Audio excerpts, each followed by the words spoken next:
नमस्कार, good morning, सुप्रभात। आप सभी का दिन शुभ हो। जाग उठा भारत देख रहे हैं आप और खबरों को नए रूप में नए सिलसिले के साथ लेकर आपके सामने आ रहे हैं और एक भी खबर आप तक ना छूटे, आप तक पहुंचाई जाए, हर अपडेट यही कोशिश। बिल्कुल, देश भर की तमाम बड़ी खबरें तो आपको बताते हैं, लेकिन अंतर्राष्ट्रीय जगत की खबरें भी हम आप तक पहुंचाते हैं। नमस्कार, गुड मॉर्निंग, मैं हूं आपके साथ महिमा कंवर। लेकिन सबसे पहले बात करेंगे उत्तर प्रदेश के हाथरस में जो हादसा हुआ।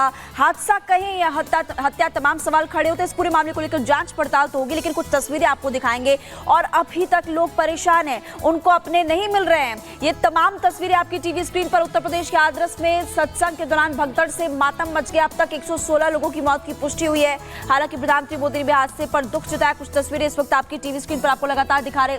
सत्संग में भगदड़ मची, लाशों का अंबार लग गया, गर्मी से भीड़ बेकाबू हुई और ये मौत वाला पोस्टर है। अभी तक ये जो लगातार आपको बता रहे कुछ आयोजक थे वो अभी तक फरार चल रहे हैं, उनको लेकर वहाँ से आकर वही देखने आया था मैं कि बाबा जी है या नहीं है, कहाँ है, क्या बात थी, क्या नहीं। जो कांड हुआ है उसके बाद बता रहे हैं कि बाबा जी आ गए हैं यहाँ पे, ऐसा कुछ है क्या? जी जी जी, पंडाल के अपोजिट साइड में हादसा हुआ है। जी जी, तो यहाँ आ गए थे बाबा जी पहले ही, अभी कहाँ हैं? आश्रम के अंदर हैं कि बाहर हैं? प्रवास पर सवेरे ही मिलेंगे। जब आप मन बनाओगे, स्मरण करोगे तब मिल जाएंगे। हालांकि सूरजपाल जितनी भी कोशिश कर ले उसका पुलिस की गिरफ्त में आना तय है, लेकिन इस वक्त जो सबसे बड़ा सवाल लोगों के जहन में उथल पुथल मचा रहा है वो ये कि आखिर हाथरस में इतना बड़ा हादसा कैसे हुआ। यहाँ ऐसा क्या हुआ जो सैकड़ों मासूम लोगों की मौत की वजह बन गया? जो हुआ वो सिस्टम की चूक थी या हाथरस में मौत का दरबार सजाने के पीछे एक गहरी साजिश थी?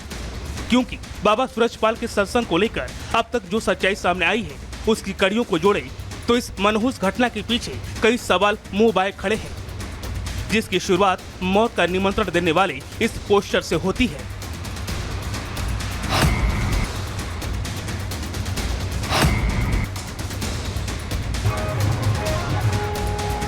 चश्मदीद भी यही मानते हैं कि बाबा सूरजपाल के सत्संग में क्षमता से ज्यादा भीड़ थी, जिसके चलते जब सत्संग खत्म हुआ तो वहां से निकलने के दौरान अचानक भीड़ के बीच भगदड़ मच गई और कई लोग एक दूसरे के नीचे दबते चले गए, जिसमें कई लोगों की जानें चली गई। वहीं इस सब की भी जानकारी ये भी सामने आई कि सत्संग के आयोजकों ने 80,000 लोगों के आने के लिए प्रशासन से मंजूरी ली थी, लेकिन दावा है कि आयोजकों ने यहाँ लाखों की भीड़ जुटा ली थी।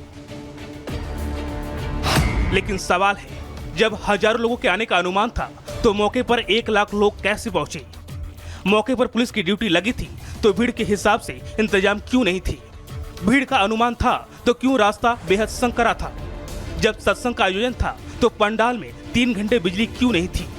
सुरक्षा अहम सवाल था तो एम्बुलेंस का इंतजाम क्यों नहीं था?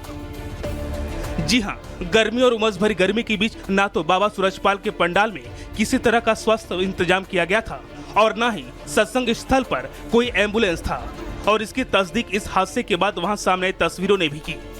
भगदड़ के बाद घायलों को स्थानीय लोग निजी गाड़ियों से ले जाते हुए दिखे। हालात ये हुई कि कईयों ने बद इंतजामी के चलते टेम्पो और पिकअप गाड़ियों से हिचकोले खाते हुए दम तोड़ा। स्थानीय लोगों ने तो प्रशासन पर भी कई गंभीर सवाल खड़े किए हैं। पुलिस प्रशासन को जवाब देना चाहिए, किसके कहने से खोला था?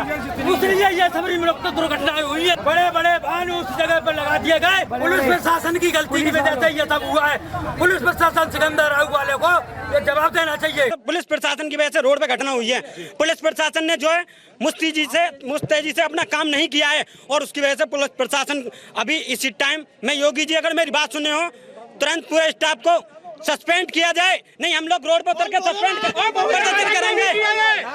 बेशक हाथरस प्रशासन भी इस हादसे के लिए जिम्मेदार है और जब तक इस हादसे की पूरी रिपोर्ट सरकार को नहीं मिल जाती और सरकार इस मामले में आगे की कार्रवाई नहीं करती, प्रशासन को इस मामले में क्लीन चिट नहीं दिया जा सकता।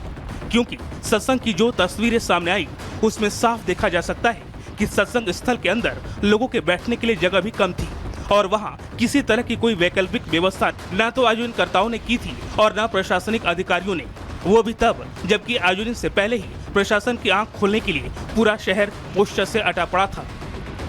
हालांकि हाथरस प्रशासन की तरफ से ये दावा किया जा रहा है कि बाबा सूरजपाल अपनी सुरक्षा और सत्संग स्थल के अंदर की व्यवस्था का प्रबंध खुद अपने हाथों में रखते हैं। ये दावा हाथरस के जिला मजिस्ट्रेट आशीष कुमार ने किया है, लेकिन सवाल है कि कि क्या ये कहकर प्रशासन अपनी जिम्मेदारी से हाथ धो सकता है।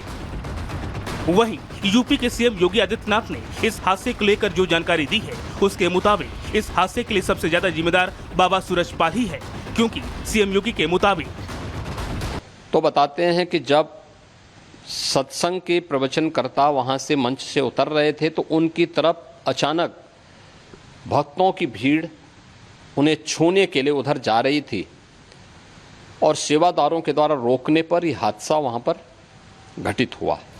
फिलहाल इस हादसे के गुनहगारों पर यूपी के सीएम से लेकर प्रधानमंत्री मोदी तक सभी की निगाहें हैं। बहुत जल्द सारे आरोपी पुलिस की गिरफ्त में होंगे और पूरे मामले की सच्चाई सामने आ जाएगी।